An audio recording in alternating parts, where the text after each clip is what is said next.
नमस्कार दोस्तों, lead India law associates के इस वीडियो में आपका बहुत बहुत स्वागत है। दोस्तों, मैं आपको बताऊंगा कि यदि मारपीट की घटनाएं घट जाती हैं तो कौन कौन सी धाराएं लगती हैं, आईपीसी के कौन कौन से सेक्शंस लगते हैं। सामान्य तौर पर आईपीसी के कुछ सेक्शंस जो लगते हैं वह 307, 323, 324, 325 और 326 लगाए जाते हैं।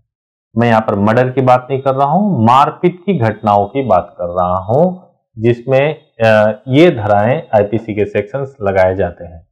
इन धाराओं को डिटेल में मैं एक ग्राफिक्स के जरिए, आप आइए हम ग्राफिक्स के जरिए वन बाय वन आपको समझाते हैं कि 307 में क्या है, 323 में क्या है, 324 में क्या है, 325 में क्या है, 326 में क्या है।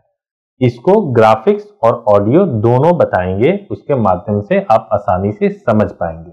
सबसे पहले 307 की बात करते हैं। अगर कोई भी व्यक्ति जान लेने के नियत से किसी को मारे या पीटे या उस पर किसी भी हथियार से जोरदार हमला करे जिससे कि उसकी जान ही चली जाए, तो उसको धारा 307 के अंतर्गत उस पर मुकदमा लिखा जाता है और उस पर अटेम्प्ट टू मर्डर का केस चलता है। इसमें उम्र कैद यानी लाइफ इम्प्रिजमेंट तक भी हो सकता है। दूसरा हमारा सेक्शन आता है 323। 323 मामूली मारपीट में इस धारा का उपयोग किया जाता है। जब कोई व्यक्ति मामूली मारपीट में वह केवल हाथ से मारपीट करे तो उसमें हम 323 लगाते हैं, यानी एक चाटा मार दिया तब भी 323 का उपयोग होता है। यह एक समझौतावादी धारा है, मतलब कि इसमें मारपीट होने के बाद से एफआईआर रजिस्टर्ड हो जाता है। उसके बाद से अगर चाहें तो दोनों पक्ष सहमत हो तो वो आपस में समझौता भी कर सकते हैं। उसके बाद जो दूसरा धारा होता है वो 324 होता है। 324 के अंतर्गत यह होता है कि यदि कोई व्यक्ति किसी हथियार से किसी पे हमला करता है तो उस पर 324 लगाया जाता है। यदि आपने किसी के ऊपर किसी हथियार से किसी भी प्रकार का हमला किया है तो आपके ऊपर 324 लगाया जाएगा। इसमें भी जो सजा होती है वह 3 साल तक की सजा होती है।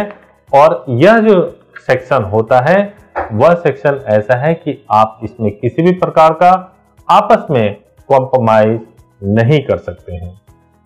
दूसरा जो चीज है वह 325 है। 325 के अंतर्गत यह है कि यह एक जमानती धारा होता है और 325 के अंतर्गत यदि कोई व्यक्ति गंभीर चोट पहुंचाता है, चाहे वो किसी भी तरीके से मारे, गंभीर चोट पहुंचाता है, परंतु डिफरेंस यह है कि गंभीर चोट पहुंचने के बावजूद भी इस धारा के तहत दोनों के बीच में आपस में समझौता होने की संभावना बनी रहती है। यदि दोनों पक्ष समझौता के लिए तैयार हो जाए तो 326 जो होता है वह भी एक बहुत ही गंभीर धारा होता है मारपीट के मामले में, जिसमें यदि कोई व्यक्ति हमला करता है और हमला करने के बाद से किसी का कोई अंग काट दे तो उसमें सेक्शन 326 आईपीसी के सेक्शन 326 को लगाया जाता है। और इस सेक्शन को लगाने के बाद से इसमें किसी भी प्रकार का कोई कॉम्प्रोमाइज नहीं होता है, किसी भी तरह का कोई समझौता नहीं होता है और इसमें व्यक्ति को जिसने यह अपराध किया है उसको 10 साल तक की सजा हो सकती है। तो आपने मारपीट से जुड़े कुछ इंपॉर्टेंट आईपीसी के सेक्शंस को देखे। मुझे उम्मीद है कि आपको इससे लाभ मिला होगा और वीडियो अच्छा लगा हो तो इसको जरूर लाइक करें, शेयर करें, सब्सक्राइब करें और अपने दोस्तों तक भी इसको पहुंचाएं ताकि जागरूकता ज्यादा से ज्यादा फैले और लोगों को लाभ मिल सके। बहुत बहुत धन्यवाद।